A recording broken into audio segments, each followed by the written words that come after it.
I'll share it on Twitters, and anybody else want to share it wherever they can, they can. But we are kind of ready to go here. As soon as that thing moves over. And looks like I got a link. I got to mute it because it's going to come on annoyingly loud. I'll tell you, with all the stuff I got going on, I am testing. I'll share it on Twitters, and anybody else. I'll share it on Twitters, and anybody else want to share it wherever they can, they can. There's the doubled up. All right. He's a ventriloquist, man. He can throw his voice. I can do it. All right. Okay. Well, we are live now. So it's time to get going. We don't have all day. We have 45 minutes. And I am so excited to be able to share with you right now. That's not the right window I want showing, so I'll just do that. And there we are. So we're excited today to have a conversation around sort of the future of professional learning and what we might learn. And we've got some really great people in the house to sort of lead the conversation. But the fact that there are others that have joined us means that we want to kind of have all voices heard. I think of this format somewhat as almost a live Twitter chat. Just people talking and a few people that I've prompted with some thoughts ahead of time, and we're excited to have them. So our sort of special guests, you're all special, everybody's special, but our special guests today are Scott Floyd from White Oak ISD up in that northeast part of the great state of Texas. And then we have two special guests, Shelley and Larry from, and I always love this, the district. So there's all these ISDs in Texas, but there's only one that's called the district, and that is from Ysleta ISD. And they're joining us today, as well as Mr. Carl Hooker, the man, the myth, the legend, who's formerly of Eanes ISD in Austin, Texas, but now just doing like a whole bunch of other stuff. But Carl has been really influential in my own rethinking of professional learning, and I'm sensing we need to have another separate session on crazy things to do in professional learning. I think that would be led primarily by Carl Hooker himself.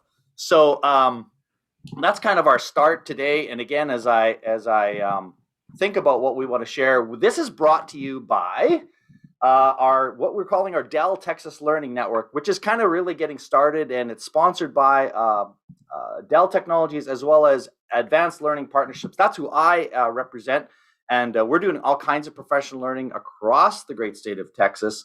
One of these things is some of the offerings that we have available, and just again, this is one of many free things that we have. So you will see some of the offerings if you head over, and I'll put this into the chat here. This URL, there's a ton of these coming up, and we're continuing to explore more opportunities. We're doing a lot of custom work, but these ones here are all free. You can click on any one of these. We've got some stuff coming up on SEL and self-care coming up, all free, all kind of 45 minutes, real quick kind of stuff. So that's exciting to be able to offer. And there's also lots of recordings as well. We're recording this one, we're streaming this one, so you can watch yourself later, watch it later, all that good stuff. I don't think I need to go over all the Zoom tools, but we're grateful for the people that are in the house today. And certainly I always like people using that reaction button, because it's just a real quick way to say thumbs up or whatever else you want to say. So it's just a good way to sort of keep active. And I'm kind of looking for a bit of a fast pace experience today. So this is what we're up to and going to go for in our session today. Let's see, where are we out next here? Next, we're going to ask who's in the room. So I already introduced 4 of the people in the room, but I see Karen and Maria, and I have my colleague Emily joining us. Tracy, can you just in the chat maybe real quickly let us know who you are, where you are, all of that stuff, and just kind of gives us inform and kind of what you're doing. And even if you want to just sort of throw in there a prompt or a question in and around professional learning. Like, what is this? What is it about this conversation? It could be very much directed to the work that you do, but you just may have a curiosity that you want to explore in our time together, and hopefully we'll get to that. In our time. So go ahead and put that in the chat and say hi to one another, and we'll move forward with that one. All right. So let's just dive in, and this is kind of my first question, and I'll throw this at our kind of 4 invited guests, but certainly want to allow everybody to have a chance to think about this question. How do you think the pandemic has influenced what we know and believe about school and learning? That's a big topic, maybe one that requires a lot more time than we're going to give it. But I just wonder if people have had some initial thoughts. And again, I'll start with our guests just because I feel like I've given them a heads up on some of these questions, so maybe they've come up with a brilliant answer to them. So why don't I start with Mr. Floyd? What are your thoughts? How has the pandemic influenced what you know or what you believe about school and learning? That what we already thought was probably the case. It's not 100%. Virtual is not 100% for everybody, and face-to-face isn't 100% the best platform to provide for kids. So being able to give them options to do that in the end, for both our students and our staff, in the end, I think being able to have that flexibility in their learning, and in how I would like to see it is, for instance, maybe they pick up one subject or 2 subjects better in a virtual platform than they do in a sit and get lecture platform. Being able to let them set what their menu of learning looks like is going to be the best bet going forward. Now, I hope the negativity that has been pushed out so much about learning loss and virtual and all that doesn't affect those options down the road. Now, White Oak ISD has been a part of SuperNet, which is a rural school consortium, and we started the first virtual school in the state of Texas way back. And so we've had that experience of allowing them to kind of a la carte some courses, but in more times than not, those were for kids that wanted to make space in their schedule to do something else. But hopefully they're seeing now that it's probably a better option for those kids to let them decide which platform is better for them going forward. Well, I like what you said too, Scott, about I hope that we need to think about learning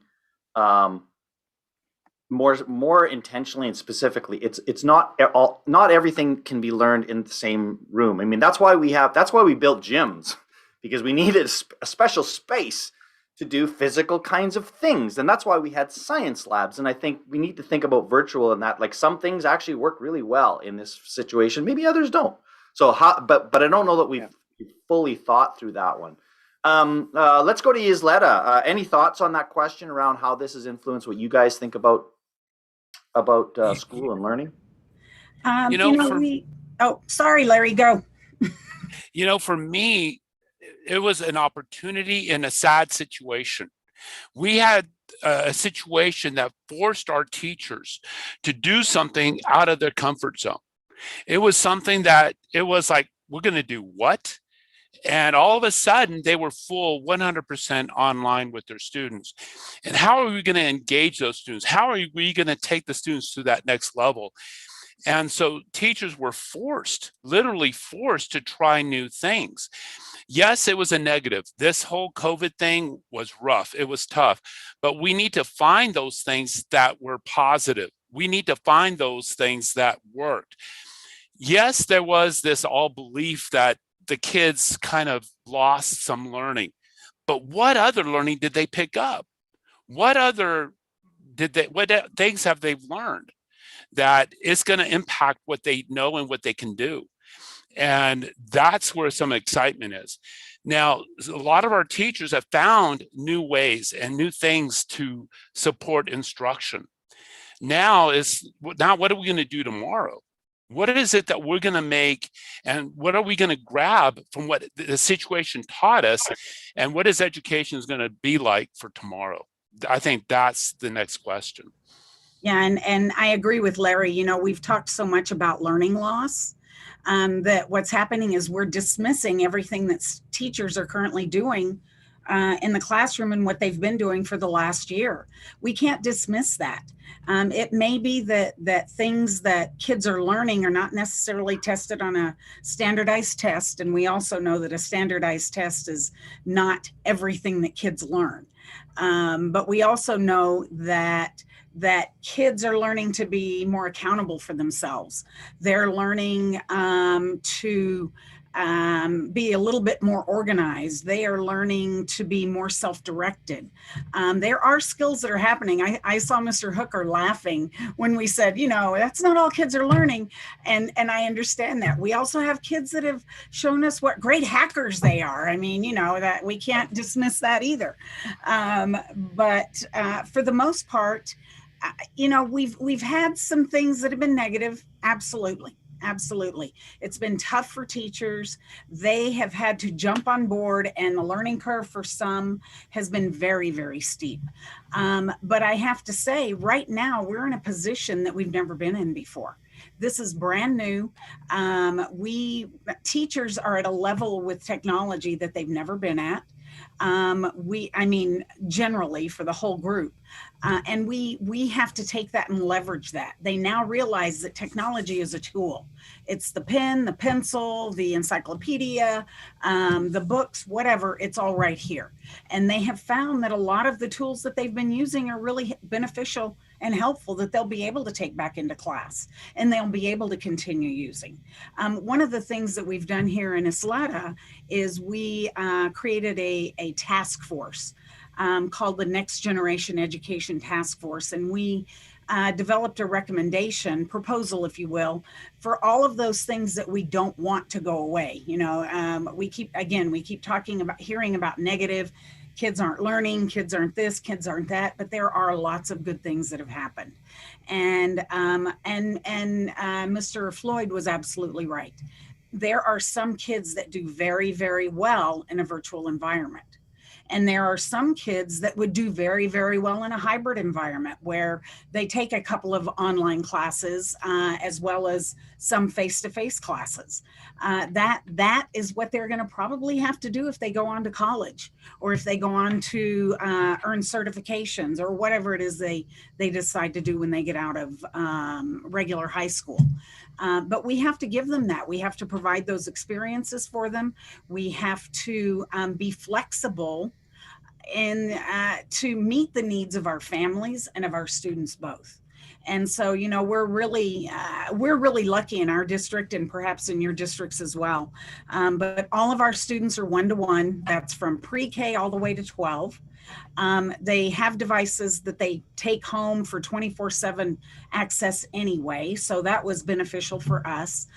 We were able to get enough hotspots for families that did not have internet access, and so everyone was connected. Did everybody participate? No. We had students that just basically sort of bowed out, but we had some students that are thriving in this environment and that are doing well. We need to speak to them as well. Yeah, I mean, so many good things. There are a couple things that really stood out. Number one was that to speak about the negative really is insulting to teachers who did a lot of hard work this year and a lot of amazing work. So that, I think, as leaders, we got to make sure that that stops, that we pause people there, because people did great stuff this year. And frustrating, yeah, absolutely, but also amazing stuff. Secondly, that you know, one size doesn't fit all, that we are figuring this out as we go, and I love that your task force, I know a little bit about that, and will continue to be part of that. Like, okay, so let's make sure we keep doing this really good stuff. Carl, last word on this one before we move on to the next question. Ooh, a lot of things to unpack there. First of all, I want to congratulate Isleta and the energy and the positive energy you guys seem to be exuding, at least for this. I think that's the right track to take there. And I think this may be controversial, but I don't know. But I think learning loss is kind of made up and overblown. I think that kids are learning. it's just not learning the academic state assessment stuff that we all want them to learn. And so we need to change and reframe what that is. And I've been hell bent on making sure that does change. So my new thing is calling it learning realignment, because I feel like we need to realign where our future is going to go. We can't just be on these traditional teacher-led. We've been talking about this for decades. I mean, Scott said it earlier. He's like, this is it, man. We are in the EdTech Super Bowl right now. I mean, everything we've been preaching for decades is finally happening. And we need to get out of it, like all these amazing innovations that come from it.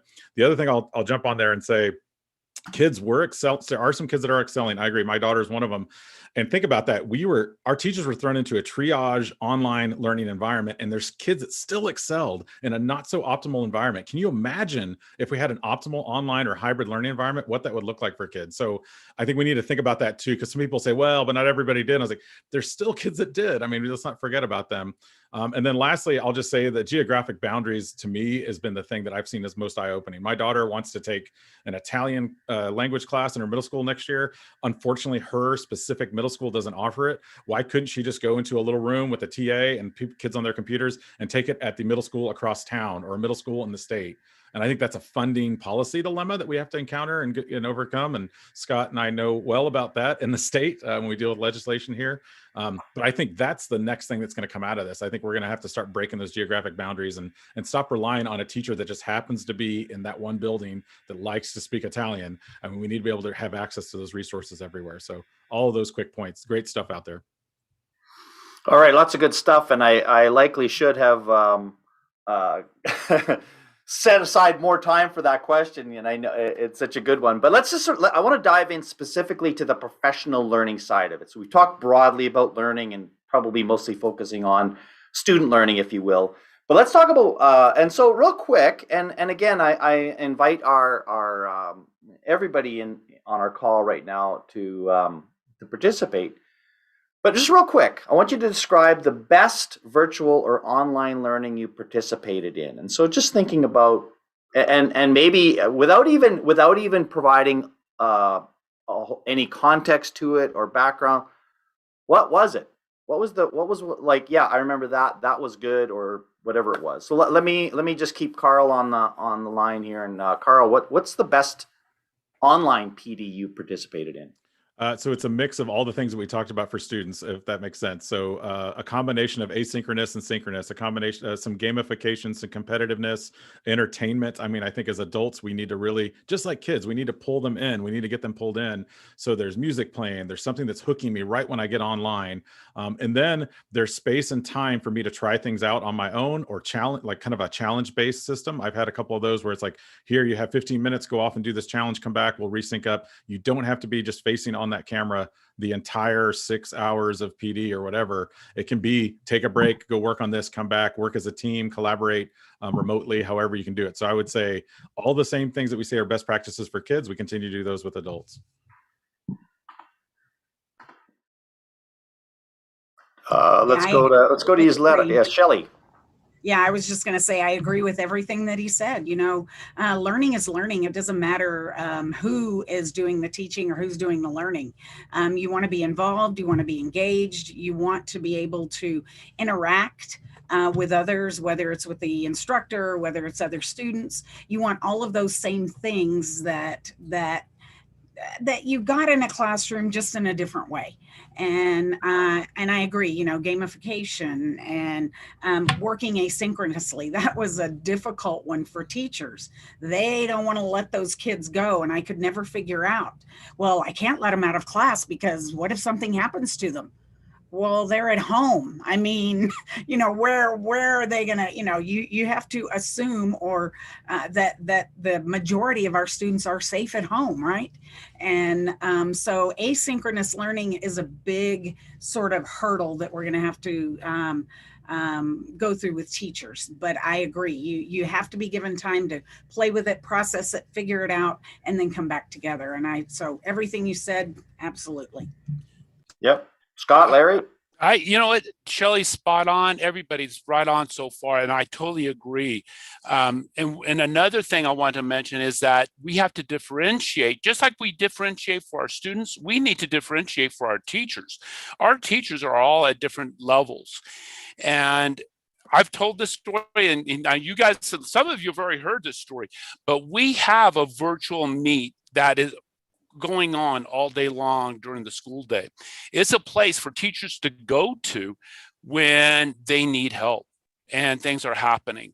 And so it's a meet, and we're there from 8 to 5. And when a teacher gets stuck, they come in real quick. Hey, how do we do this? Or what can we do to help and support this? I don't have access to this. They need some kind of a support mechanism to fall back on. And I mentioned this before many times. We have a little French teacher who got on the first time, literally crying because she didn't think she could do this. And so we had to take it by baby steps. We had to guide her onto how to utilize something like Google Classroom, step by step. And she had little successes, and she made, and now when she comes on, she's at a whole different level. And she's not completely 100% proficient, but she is leaps and bounds doing so much more with those students. And she has gotten so much better. And so we need to find ways to support our teachers at the point that they need that support. We need to differentiate for them too. No, that's fantastic. That's spot on. I'm just going to kind of move on here a little bit. Whoops, I pressed the wrong one. I got all fancy with my slides here. Now I don't know what I'm doing. Was that what? Yeah. So I'm gonna start with. I'm gonna go back to Scott here and get him to start off with this question. So this just sort of unpacks a little bit about it. Actually, I'm gonna move on to the next one. Sorry. I want to think a little bit more about online PD, and we're going to sort of transition between online and in person, and how do we sort of figure out the best mix of this sort of the hybrid experience, if you will, for teachers moving forward. But Scott, I'm just going to ask you this question before I go on to the next one: is what elements of that online professional learning was most successful? So we kind of heard it a bit, so maybe even just summarizing what others have said, and certainly Tracy and Karen and others on the line. Certainly go ahead and share your thoughts as well. So for us, the teachers actually preferred asynchronous because when you're trying to do synchronous and they have all these other things that are piling on top of them schedule wise, it's hard for them to really focus in. So they look at their schedule, then they set aside their time and they're like, okay, I can dedicate 30 minutes or an hour at this point and focus on that. So they preferred that. They preferred it to be at their leisure, if you will. Oddly enough, it's not really gamification because it's more of like certification, but they wanted to be able to see a certificate at the end of it all, their participation ribbon, look at what I did, other than knowing that at some point I or my assistant superintendent were going to print off some type of a completion list. They wanted to know that they could turn something into their principal and, lay it on the desk and say, look what I completed. So that was kind of funny, that they wanted to do that. But in our district, like Carl said, and personally, Dean, I mean, we've been doing this for a long time, and I had you and Alec back in 2008 or 2009 in the summer, and we've had Eric Jensen, brain research, and we've had Dave Burgess, teach like a pirate, and to watch their reactions of the different styles of all the instructions, like even the tough guy coaches who, they see a 6'6" guy come running in the room with a pirate costume on. That's not really the thing they expect to have to spend their day dealing with, but they individually, they enjoyed it, but they couldn't enjoy it because that wasn't the expectation of, burly tough guys. So being able to provide multiple facets like we're talking about, it really does pay off because it does hit everyone in some fashion and nobody's left out of it, not just the primary teachers who think everything's so sweet and cute and lovely. So that's it's interesting. It's interesting when you talk about but when you talked about certification too, like there's gamification, there's like, and that's nothing is for everybody, right? Just like the kid who who loves grades, and grades are the things that motivate them. That's not for everybody. And so grades can't be the thing. This is the top of the list. It's one of the things that motivate people. Gamifications is one of the things that motivate some people. And also, I think the other thing that you mentioned, Scott, was, and I want to talk about it a little bit more too, is access to experts, right? You kind of said, like, this is one of the things that you can do. And Tracy's talking about this mostly asynchronous idea. And I wonder, Tracy, if you'd be kind enough just to share a little bit more about what you're thinking around mostly asynchronous. Because I got to be honest with you, I find a lot of the work I'm doing, I'm having a difficult time pulling people in to do asynchronous work. But maybe you have, we need to sort of wrap our head around some of the language and what that means. But Tracy, can you share a little bit of what you mean by mostly asynchronous? Yeah, so I think one of the most successful sessions, or one of the sessions I love the most that I've been a part of, and then pretty much transformed my PD after that, was, being able to work through the course content on my own at my own pace, and knowing that in 2 weeks' time we're going to come together and have some discussion around it was super powerful. And I was motivated to attend that synchronous session because the course content was so engaging. Like, I wanted to talk and share my ideas with the team. And so there was an opportunity then in that synchronous session to get into breakout rooms and smaller rooms, and we knew ahead of time what we were going to be talking about so we could be prepared. And so I was motivated. It was powerful. And so just thinking about that in the future for the way that I set up my PD, I think about that experience, and it's made a difference for me. No, and I appreciate that, because I think what you speak to is, some you said, engaging content that I can experience, and then I'm excited to be able to gather together. And I think again, it speaks to the fact that maybe we don't think of that as PD. Like, PD is something that you do synchronously, generally speaking. Like, I think that's just a paradigm we have to get over. But I love what you said. Anybody else want to just piggyback on that asynchronous part of professional learning? What elements of asynchronous learning, like the flipped classroom Karen talks about too, have you found to be successful?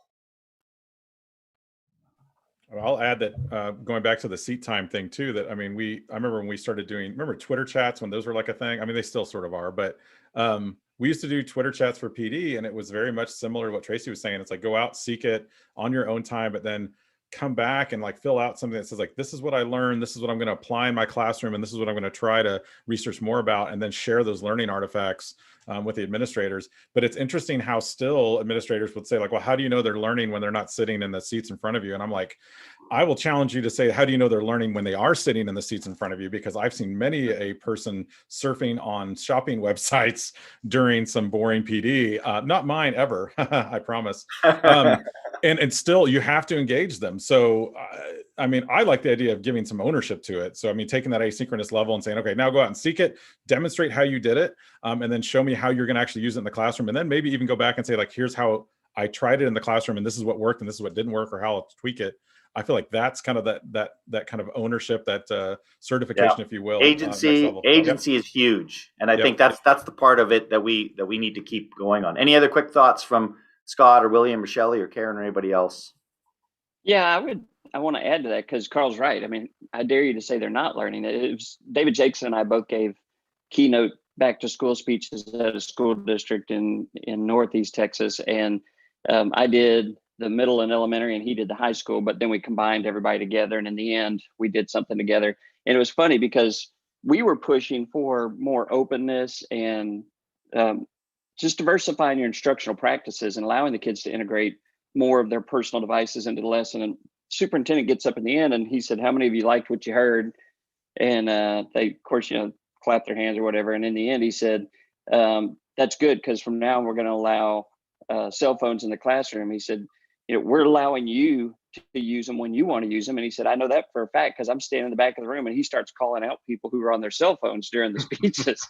So he's like, you all just said you learned a lot during this and you loved it. And, and apparently you were paying attention while you were on a device. I don't know. So, they had it put back to them. So if we keep modeling that at the the adult level, the instructional level, then maybe it'll turn around and transfer down in the classroom. Yeah, to add to that, just as an adult learner and being very comfortable with how we've done things for so long, I'll admit I signed up for one of Tracy's sessions. Yeah, I didn't complete it because I wasn't used to that. And I'll be honest, I mean, I wasn't used to that format. I wasn't used to that way of learning. And I was a little bit in over my head. And speaking as a parent of 2 kids who have been in personalized learning classrooms for, this is their 4th year, when we had to switch and move to online and the way we've been doing things, they did it just like that. They were fine. And I was talking with, other parents of kids who were in a traditional classroom, and they were struggling, And so now that we've had this whole, year and almost year and a half to work through these things, I think the kids are teaching us a lot about, how they're learning, and then how we can translate that to how we learn as well. Well, and it's funny too. Can I add real quick, Dean? Yeah, go ahead, Scott. Yep. Some of them that thought, and again, not knocking teachers, but just personality, some that thought moving to an online tool like an Odyssey-ware or an Edmentum or something would just automate everything and the kids will learn on their own. And all I have to do is sit here and wait for them to email me a question. And they found out that doesn't work that way. The instructor is still a major part of the lesson, even in a quote unquote automated classroom like that. So then they started freaking out because they thought it was going to be simple to just assign the kid and then move on. And then they found out, no, I still have to be a part of it. So it was an equal amount of work as if they were teaching face to face. That's a great point. I want to shift a little bit to, again, talk a little bit more about the face-to-face experience and how are we going to get to this one. And I love this quote that somebody said the other day: I just want to go to a real conference with bad coffee and pastries and get some pens and a tote bag instead of logging into another webinar. And I mean, we're all at this point, right? We're like, I just want to be with this is wonderful. And I mean, think of the advantages that we have, that here I am in Canada, and we've got folks from Texas mostly in this room, and we're together and we're having a conversation. That's powerful. And we should never lose fact of how amazing that is and the potential behind that. However, we also want to just sit in rooms with people. So we got to figure out a way how we're going to get to both of these ones. So let me just go back to that slide, and I'll start with Larry on this one. So describe the best in-person professional learning you've participated in. For me, is that professional learning opportunity has to be engaging. And it has to be something that I'm going to be able to bring back into my digital classroom. It's going to have to be something I'm going to bring back into my classroom. And if it's not engaging, if it's something I'm just sitting and getting, it's just not going to work. You need to have different modalities in how I'm going to get that information. Be it even in person, it could be gamified. Even in person, it can be utilizing all these different tools in a digital classroom can well be used in that physical when we're all together. And so I think that's critical. And it has to be fun. It's got to be fun. And you got to have fun with the audience. And I need to have fun with who's ever in front doing the PD. And then I also feel like I can be part of the PD and I can have some input also. And I think that's the biggest key.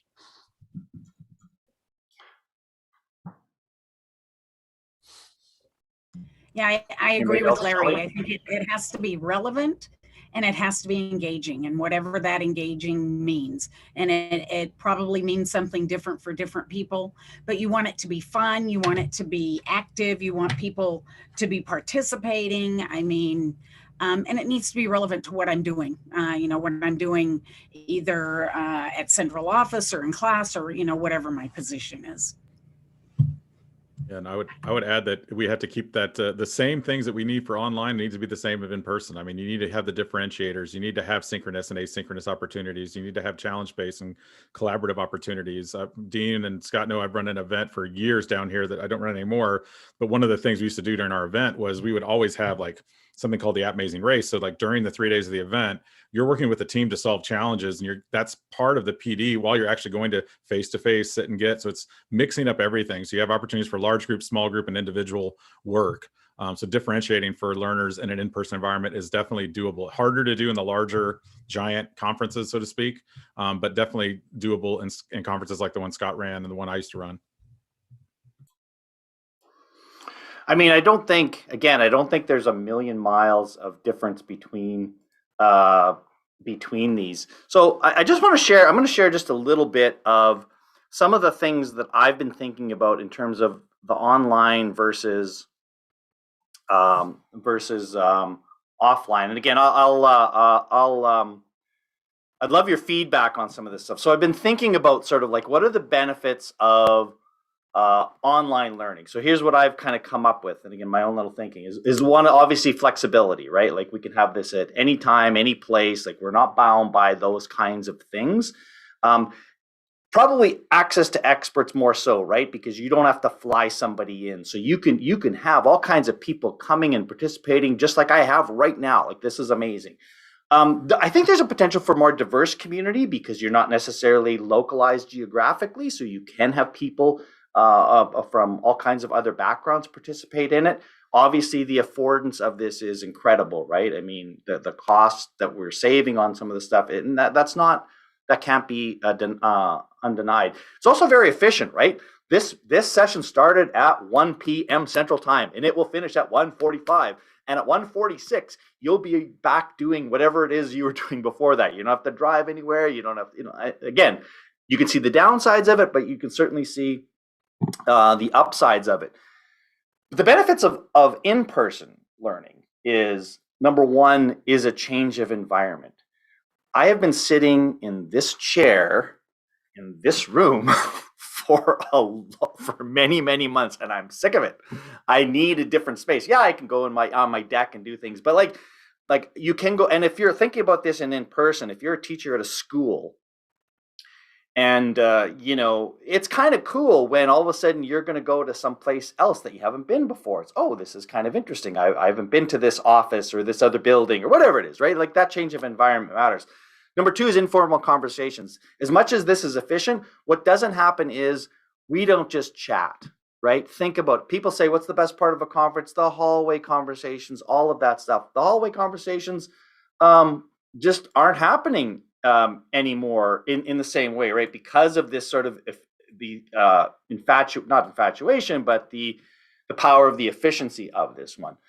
There are fewer distractions right now. Like right now, I've got two screens open, and certainly I think the argument's made anything can be distracting, but there's just fewer distractions when you're in person than there is. And I think that's why we like getting away, so that we can sort of, physically put away some things that we don't have to have.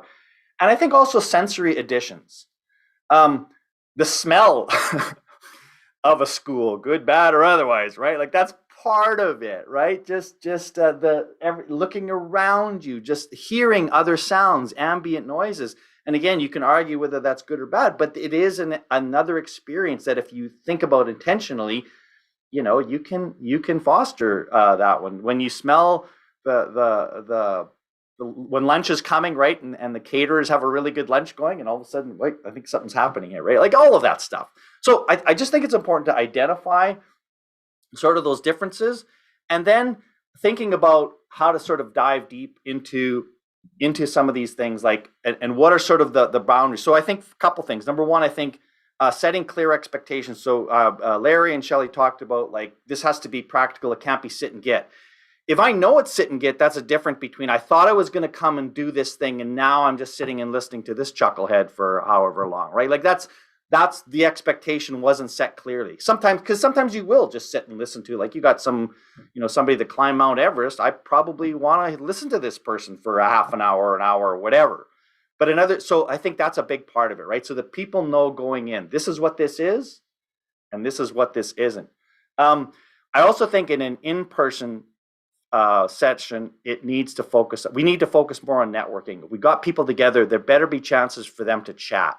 So otherwise that's a waste, because again, let me use that example. You got the expert from from Mount Everest coming, they could deliver an online thing. If we're just listening to them, why go somewhere? I'll just listen to them, right? I don't need to interact. But if I'm in a room with other people, I want to talk about when I got to climb whatever little mountain or hill I ever went, right? I mean, I want to be able to engage with that. You've got people in the room. That is now sacred. To me, that should be seen as this is a sacred opportunity. We brought people together. For goodness sakes, let them talk to one another. And part of that is sort of the shared learning experience, right? That we are doing this thing together and we want to sort of feel part of it. So the learning itself is shared. This is interesting to me because I think this is something that we don't think about enough, is finding cool locations for it, right? This is not trivial, I don't think. I mean, too many times, if you've got, and there's lots of lousy meeting spaces on there, but just think about, like, let's go outside and have this meeting, or let's go to a local museum and do something. It takes a little bit of work, but it makes a huge difference. I remember reading a book a long time ago, and it was called Never Mind the Laptops, and it was a book about the very first laptop initiative. And they talked about how special teachers felt because they spent a bunch of money and they went to a resort to do their learning. And those teachers remembered that. And sure, you can say that's expensive, but the location did matter in that case. Also, I think we got to be better at this. Like we talk about SEL, we got to get really more intentional about how we're going to do SEL stuff together. And then also time to reflect, special access to experts. And also, I'll just say, maybe not great food, but at least decent food. Like, don't give me some lousy, old sandwiches or whatever. All right.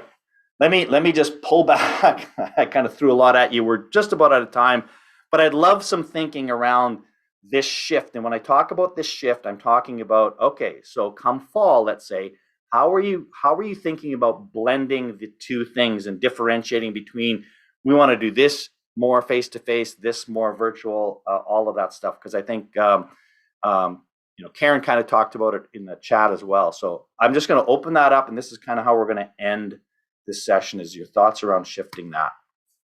PL. Here in Isleta, what we're doing is really pushing flexibility and allowing teachers, administrators, central office people to determine what's best for them. Do you want to hold a virtual conference? Then do that. If you want to do a face-to-face, then do that. But provide a variety of things that we want to continue. Also, that's awesome. What I was thinking was, we need to reach out to our teachers. We need to find out what it is that they want, not just what we think they need, but what they want, and really focus in on what their needs are truly from their perspective and plan from that.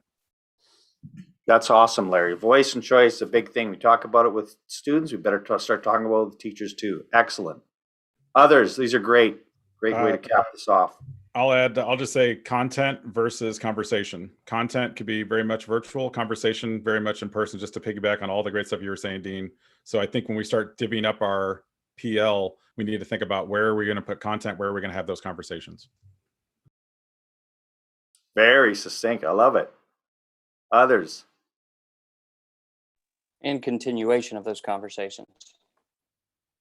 Because and how do we extend that, right? Yeah, because they look at it as, oh, great, here's another mandate I'm being given or another training I'm being given. And then the good thing is they'll only do this for a few hours and then they'll never talk about it again.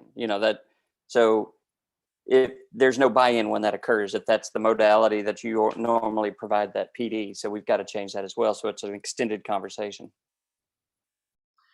Well, I just want to thank you all as we sort of wrap up. I'm just going to leave it with any sort of final thoughts, because the end of this conversation to me was just powerful in terms of the way you all sort of are getting people to think about it. I think the next step of this conversation would be people beginning to share some of the details around exactly what that is looking like. But I think philosophically and foundationally, I think these are powerful ideas that I don't know that we had, at least I didn't have the language and the articulation to say, this is what I think we need to do as far as virtual and face-to-face learning. But any final thoughts before we say goodbye to people and let them go do the thing they were going to do at this time?